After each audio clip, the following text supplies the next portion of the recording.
Well, hey there, you guys. Welcome back to another episode of the podcast. I am Janeen Alley. You're listening to Becoming the CEO of Your Life today, and we are talking about power thoughts today, or thoughts that have changed me and changed the trajectory of my life. Because the truth is when you are planning your life from your highest self, which is what we want to do when we're becoming the CEOs of our life, right? Your intention is to make the world a better place. I want to help you to turn your ideas into something more tangible today, something like a plan or an action or a movement or developing better habits or systems in your life, or maybe even creating a business or an organization. But whatever result that you want in your life, the mission that you feel driven to fulfill in your life all starts with thoughts. If you think about it, anything that has ever been created was an idea or a thought first. So how do you harness the ideas that you have to make a difference, to make an impact in the world? Well, the way that we do that is we have to think on purpose. If you don't think on purpose, you don't create anything on purpose either. You have to practice believing new things that generate an emotion that's going to create an action that's going to help you to get a result that you like, that you're really excited about. And these little results over time start to add up to big results, right? This is not something that happens overnight. There is power in these seemingly small and insignificant thoughts and the way that they kind of have this compound effect over time. Your subconscious mind is not insignificant for sure. It's powerful. And yet these thoughts seem harmless. They seem like they're not big enough to make an impact, either for good or for not good, for the staying stuck and all those thoughts that generate those kinds of results. That's not what we want. But either way, they seem like they're not that big of a deal. But you can see over time, they are. So we want to intentionally choose thoughts that over time have a very powerful effect on our lives and on the world around us. Okay, so I'm going to be sharing several of mine that I have thought and have become a part of me. And they're things that I truly, honestly, 100% believe. So this first one is my needs are 100% taken care of. When I think this thought, I feel really relaxed and I feel really abundant. When I think this thought, my needs are 100% taken care of. I have more focus, I have more fun, and I feel more joy in my life.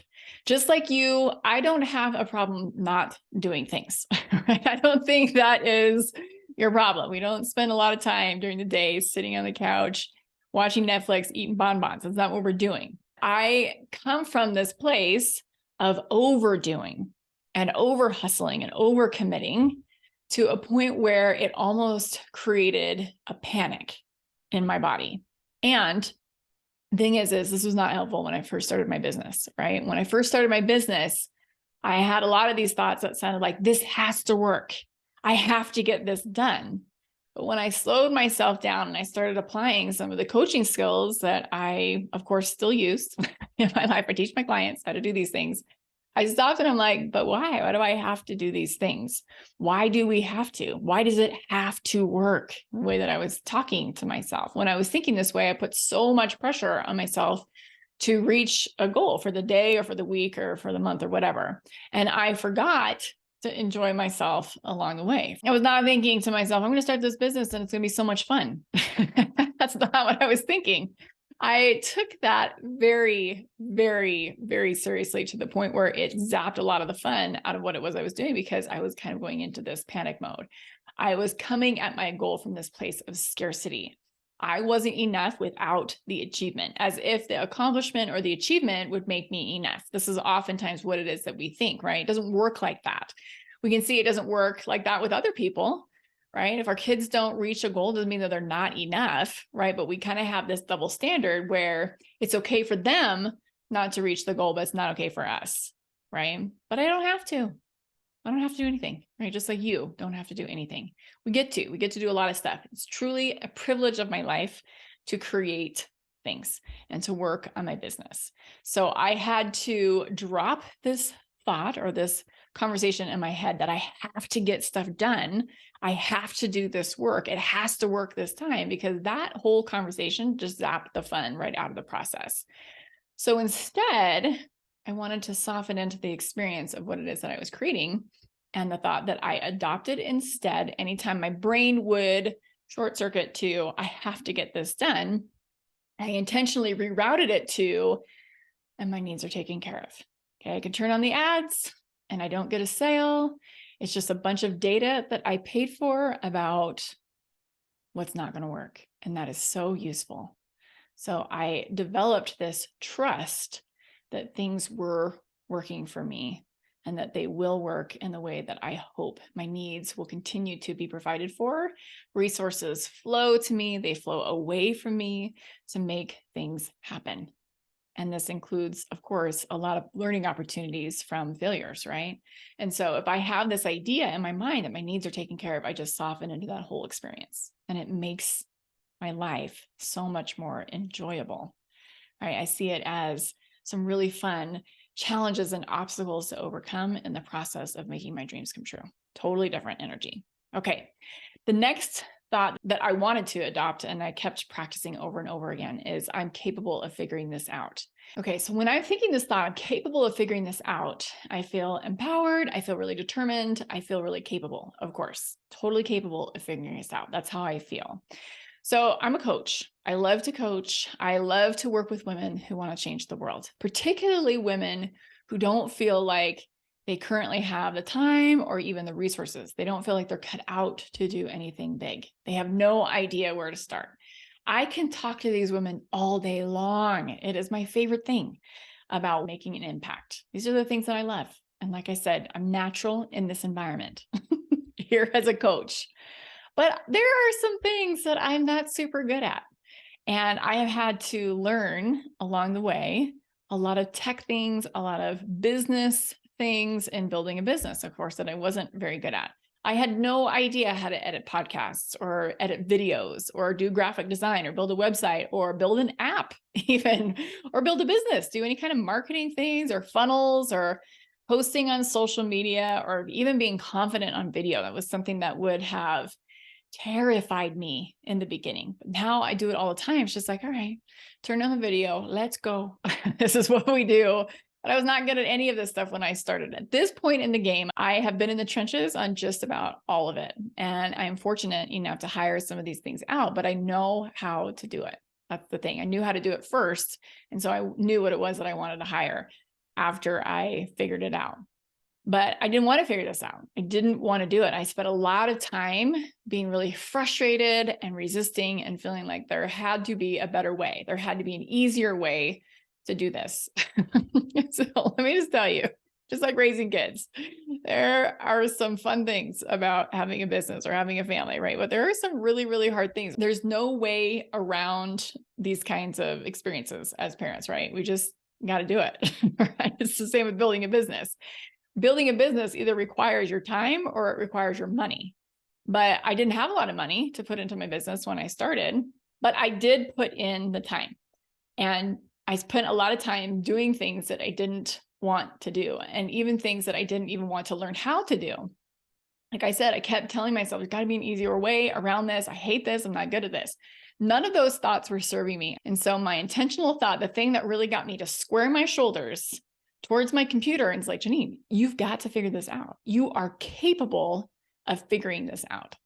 That was the thought that got me to turn around and be like, okay, I guess I'm learning how to do this. I guess I am, because here we go. My dream was more important to me than that stubborn conversation of I hate doing this. I'm not good at this. Okay. All right. The third thought that has transformed my life that I would consider one of my power thoughts is I have plenty of time to get things done that matter to me. Because the truth is, I don't do overwhelm.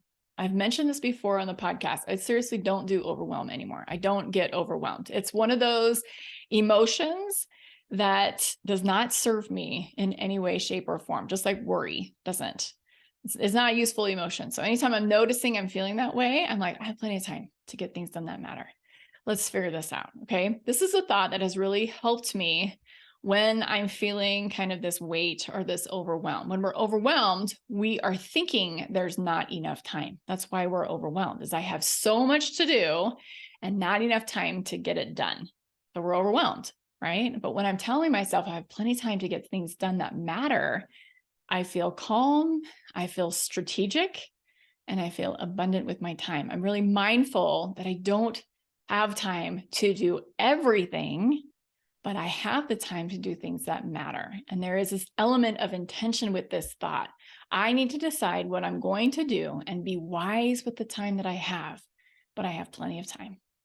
That is really where this shifts my focus and my energy.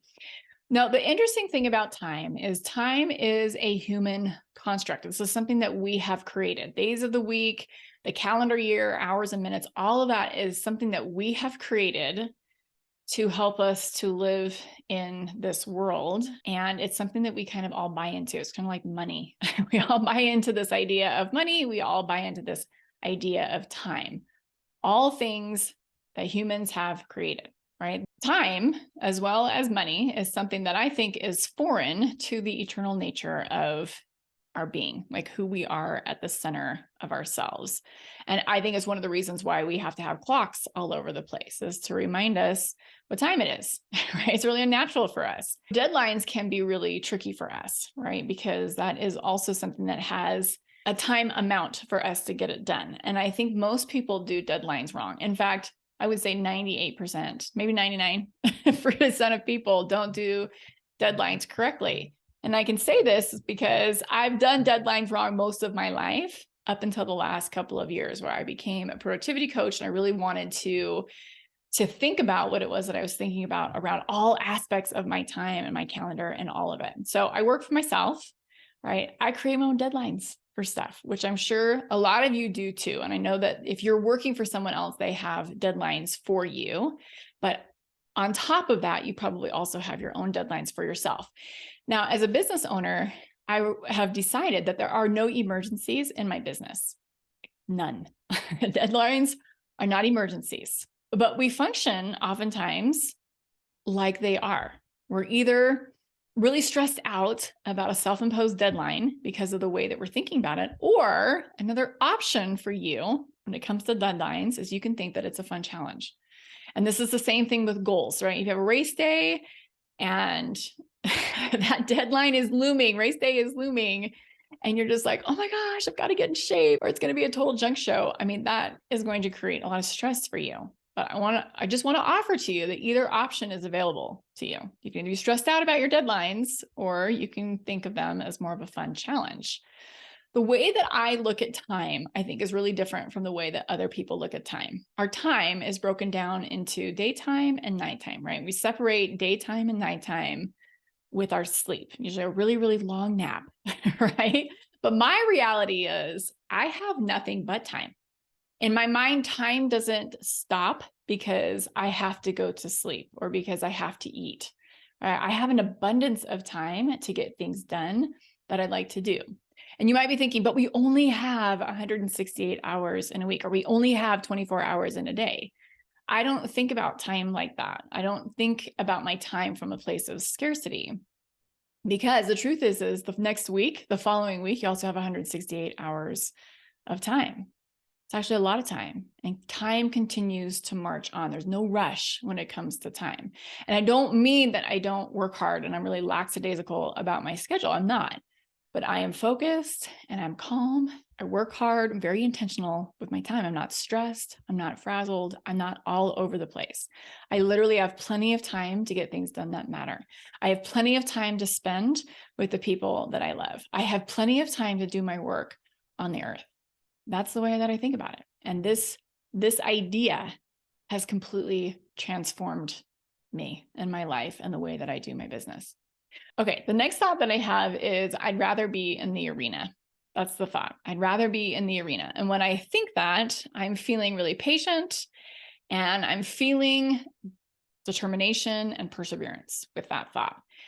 Now, I have to give you a little bit of backstory with this. This one comes from Brené Brown, and she's quoting Teddy Roosevelt. So I'm kind of quoting both of them at the same time, but this is from her book, Daring Greatly. I'm going to tell you the quote in just a second, but let me just give you a little bit of context here. We all get frustrated when things don't work. And I mentioned this last week on the podcast as well. I used to think that I misinterpreted the impression or the inspiration that I received to start my business and to become a coach. Because when I felt like things weren't working, I would get so frustrated. I'm like, this is not working. I'm clearly not doing what I'm supposed to be doing, as if the only reason to do something was to get a specific outcome. And again, I talked about this last week. If you want to go and listen to more of that, go back and listen to last week's episode. But when we're in this headspace, we're often thinking, well, maybe you should just go and do something else. Maybe you're not cut out for this. Go work for someone else. Why are you doing this? If you don't enjoy yourself right now, why are you doing this? And over time, I've learned to just slow myself down and answer that question. Yeah. Why are you doing this? It's because I love it. I love my clients. I love the challenge. I love the work that I do. I think it's so fun.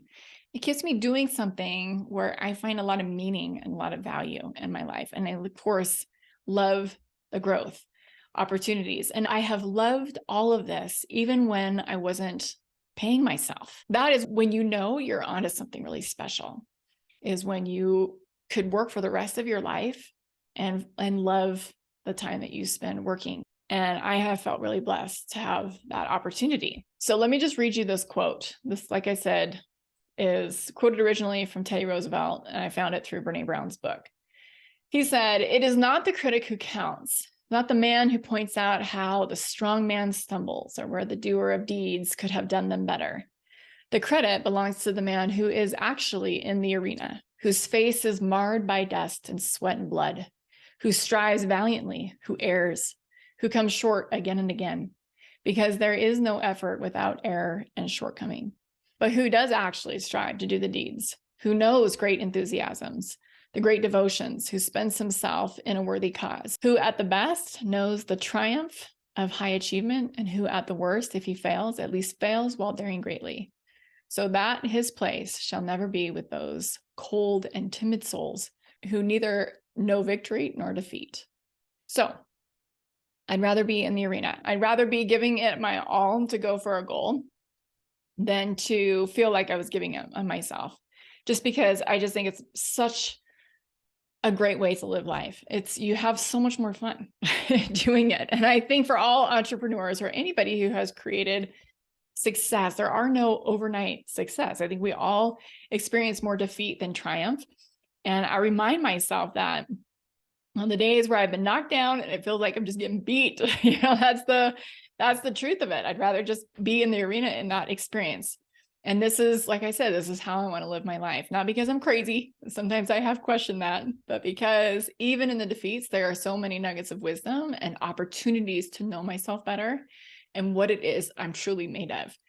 And that for me is such a win. I feel like there isn't any other way to get that information. There isn't a shortcut. There's not a hack to apply. There's not a magic pill in order to get those nuggets of wisdom. The only way to do it is to kind of walk through that refiner's fire. So like I said, I'd rather be in the arena. It brings up a lot of determination and perseverance when I think that way.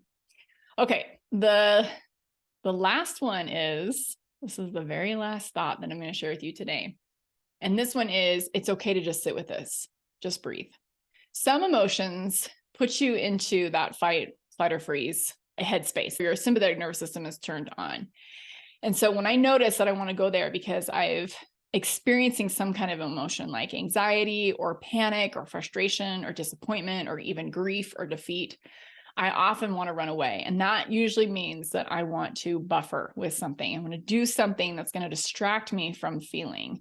Sometimes it's not even something really intense. It's just something like bored or unmotivated or uninspired or just kind of that blah feeling. I just don't want to do anything. I just want to gravitate towards the couch, right? And so, like I said, we often try to fix these emotions by doing things that we don't have scheduled on our calendar, right? Like watching Netflix or hopping on social media for longer than we'd like to. And so this thought, it's okay to sit with this, just breathe, is my invitation to be like, oh yeah, that's right. You felt this before.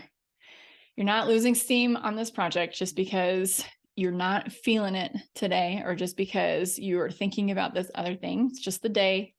Let's get some writing done. Let's get to work, even as you're feeling this. It's not a resisting.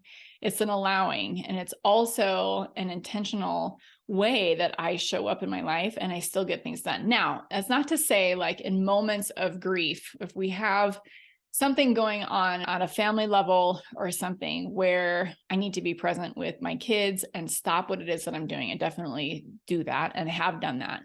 But this idea of, okay, we've felt this before. It's okay to just sit with this helps me to stay really present with myself and very intentional. It kind of brings me back to myself. We're just breathing here. This is all we're doing. Emotions don't need to be fixed. It doesn't mean that you have to do anything about what's going on. It doesn't mean that you have to stop working hard.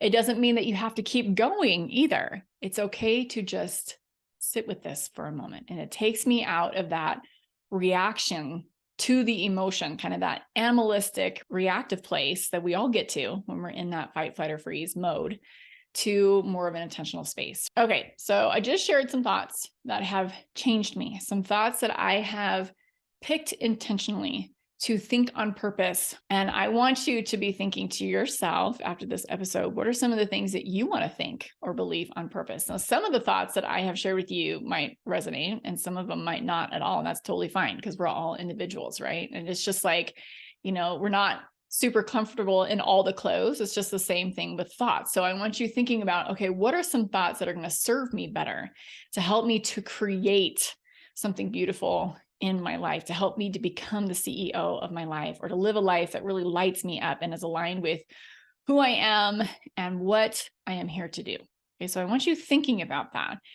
Also, if you are interested, I have a mastermind that is starting in October. I'm super excited about it. It is all about becoming the CEO of your life. And between now and then, if you sign up between now and then, we are going to work together one-on-one until we get started with the mastermind. All of those one-on-one sessions, of course, are custom curated. I give you what it is that you need. And we are also going to have a VIP day together before the event starts, just you and me. It's going to be so much fun. We're going to spend the time mapping out what it is that you want to do. Of course, giving yourself permission to change, because I've mentioned before in the last 6 months, I have pivoted so fast and so often, it kind of makes my head spin, like thinking about it, but I'm here for it. And that is what I am here to help you do as well. It's going to be amazing. And I just want to ask you, are you coming? I'd love for you to come. So if you are interested, please go ahead and apply. So that sounds amazing to you. Go to janeenalley.com/breakthrough. The link is going to be inside of the show notes. All you need to do is click it and you will get over to take a super fast survey and book a call with me. I'm super excited to talk to you about that. Okay, so that is it. That's all I have for you. If you are watching this video on YouTube, or if you are listening on the podcast, please subscribe. It really does make a difference in spreading the word about all the things that we talk about here on the show. All right, you guys, have a beautiful rest of your week. We will talk to you guys soon. See ya. Bye.